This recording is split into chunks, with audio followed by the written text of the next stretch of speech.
Pokemon. We all have our favorites, and we all have our least favorites. And when playing through Pokemon games, we tend to use the mons that are really cool, really strong, or super cute. But what about the other Pokemon that kind of get swept under the rug? Well, this video is a chance for some of those Pokemon to shine, as I'll be attempting a Pokemon Black 2 Hardcore Nuzlocke using only unpopular mons.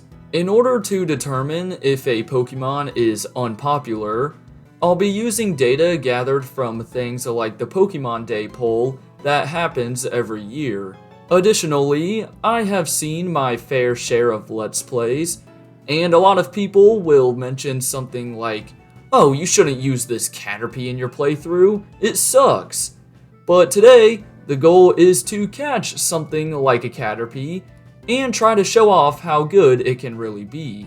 By the way, if you forgot the rules for a hardcore Nuzlocke, here they are. Anyways, without further ado, it's time for a Pokemon Black 2 Hardcore Nuzlocke with only unpopular Pokemon. Our journey got started by calling myself TQ and my rival Popular because popularity is our arch nemesis in this playthrough. Once we met up with Bianca in Aspertia City, I chose Tepig as our starter. I feel like Tepig and its evolutionary line are the least popular out of the three Unova starters, since a lot of people don't like Emboar due to it being the third fire fighting type starter in a row. Also, Tepig was named the second worst starter from an objective standpoint in one of Hoops and Hip Hop's latest videos. Which, by the way, check him out, he makes some really cool content. Popular was already trying to make fun of us for our unpopular decision, so we had to show him what's up. Route 19 is where Bianca shows you how to catch a Pokemon, and it's also where we won't be getting an encounter, believe it or not. You see, Patrat and Purloin are both somewhat weak mons, but I wouldn't consider either of them to be unpopular. However, I did capture the Sunkern on Route 20, since it's ranked as the 12th most forgettable Pokemon according to thegamer.com. And with a name like that, you know this is a trustworthy source. Also, forgettable, unpopular, they mean the same thing. After mopping the floor with Popular's Oshawott again, I caught myself a Pidove. Just about every list of regional bird Pokemon that I looked at had the Pidove line ranked dead last. Not to mention, a lot of people say that the female version is ugly, so I made sure to specifically catch a female Pidove. Anyways, after reaching the first level cap of 13, it was time for Charon. Our newest member on the squad made short work of Patrat, thanks to a critical hit from Gust. I stayed in against a Lillipup and went for some growls in order to counter his workups. Eventually, I switched over to Bacon, who would have knocked out Lillipup without any issues if it wasn't for a critical tackle already giving us the first death of the run. Luckily, Pidove came in and avenged his fallen teammate with a single quick attack. Down inside the Verbank complex, I ran back and forth in order to make some rustling grass appear, in which I caught an Audino. This is one of those Pokemon that people will tell you to never use, but I want to give it a shot, especially since I'm in desperate need of a third team member. Audino really came in clutch against Roxanne, as he was able to double slap Coughing to death. Whirlipede's Venoshock was kind of threatening though, so I had to send out Pidove, who got the job done with an air cutter. North of Castelia City, I picked up a Trubbish. A lot of people seem to dislike this Pokemon, mainly because it is a literal piece of garbage. So hopefully, this video will show that Trubbish has some value to it. Anyways, Berg's team was nothing too difficult. Swadaloon and Leavanny didn't really stand a chance, but it did take some strategy to kill Dwebble, as I poisoned him with sludge before switching into Aldino to finish the job. On Route 4, Chorus was waiting to hear our Pokemon speak or whatever. This battle made me realize that my team is completely walled by steel types. Luckily, Aldino's secret power was able to whittle down a Magnemite and a Clink, but I definitely need to find a solution soon.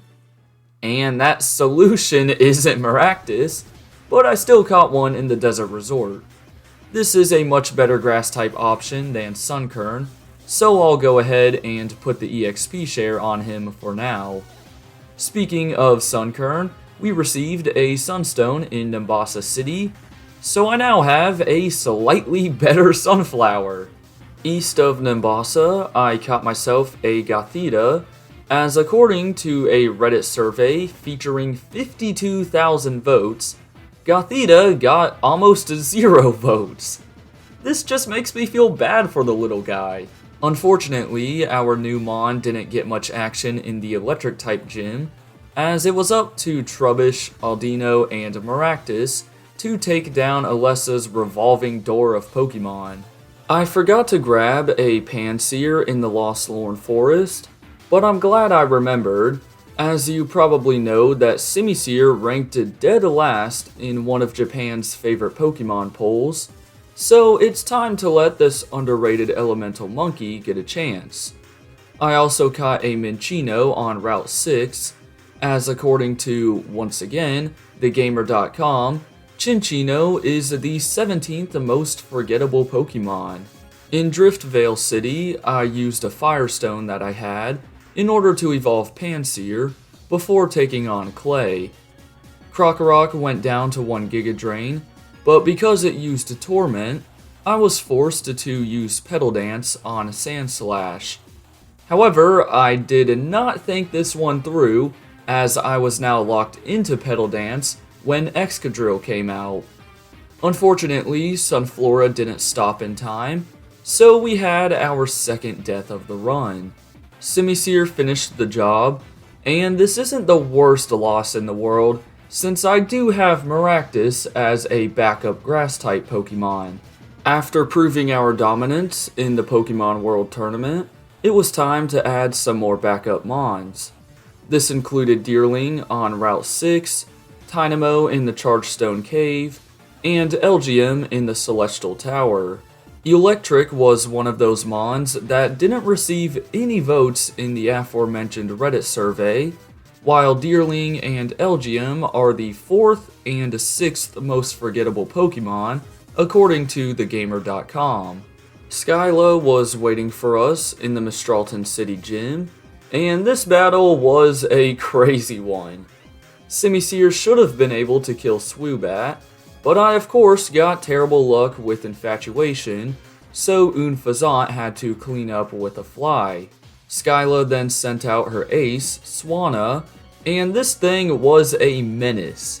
She kept on flinching Unfazant and Garbodor with Air Slash, before Aldino eventually knocked her out. Last up was Skarmory, and most of my Mons were below half health, so I didn't really have a good counter for this thing. Luckily, Gothorita and Maractus were barely able to whittle it down enough, so that I somehow didn't lose a Pokemon during this battle. A few major battles were in between Mistralton and Opelucid City, including one with our rival, Popular, who wasn't too difficult to beat. There was also the double battle with Zinzalin and a Team Plasma Grunt, but with the help from our rival, we won without any issues. Afterwards, I caught a male Combi on Route 12, because, let's be honest, who has ever captured a male Combi? I figured the Drayden battle was going to be one of the toughest fights yet, due to our lack of super effective moves on Dragon. Garbodor set up a Toxic on Druddigon before I switched into Maractus. Giga Drain was able to whittle him down to a sliver, and I thought we could live 2 hits from Revenge, but Druddigon did barely enough damage to sadly knock out Maractus. After a Hyper Potion, a couple of Psychics from Gothitelle did the trick. Unfazant came in to take down Flygon, so Haxorus was out last. His Dragon Tail was incredibly annoying, as it kept on forcing me into Pokemon that I didn't want to use.